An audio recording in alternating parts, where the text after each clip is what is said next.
Niall, Stanage, White House columnist for The Hill, here now. Good to see you as always. So President Biden is set to speak with Xi Jinping about Speaker Pelosi's potential Taiwan trip. Obviously, that's been something that the Pentagon is warning should not happen. What is China threatening exactly if she does travel to Taiwan? And are we in a different era of relations with Asia? The key word in your question, I would say, is exactly. The Chinese are being very vague about exactly what they're threatening.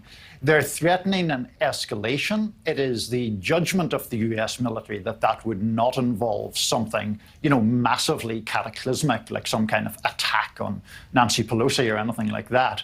But it will apparently lead to an increase in tensions. That's why the US military has previously said that they don't think it's a great idea at this time, even though, of course, they have guaranteed that they would take all measures to protect Speaker Pelosi should she wish to go ahead.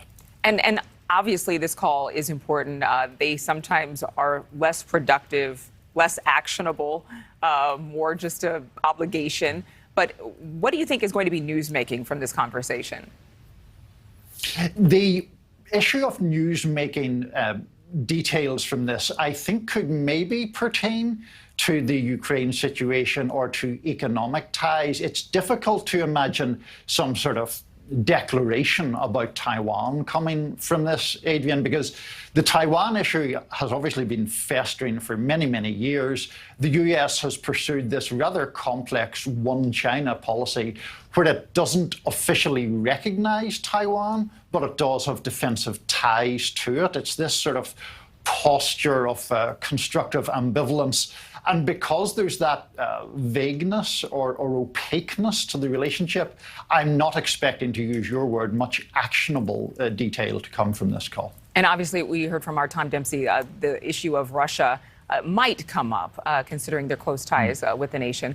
But this is all at the same time as President Biden is weighing rolling back former President Trump's China tariffs. And remarkably, there is bipartisan agreement against doing that. Why? Because of two things. One is that the argument for doing it is the suggestion that it would address or ease inflation. And critics believe that the effect there would be very, very marginal.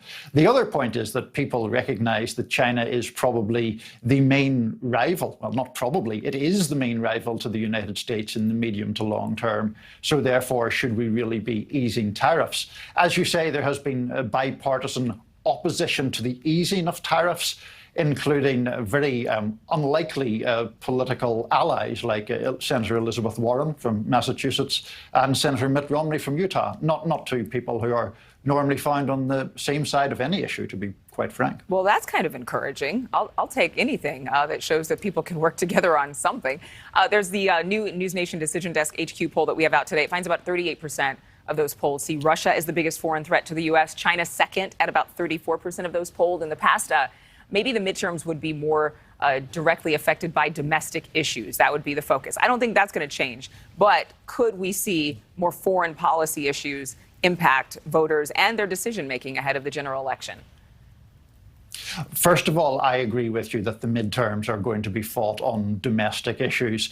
Our poll, the NewsNation poll, had people viewing inflation by a huge margin as the most important issue. That's what people are talking about, around their kitchen tables or at the grocery store.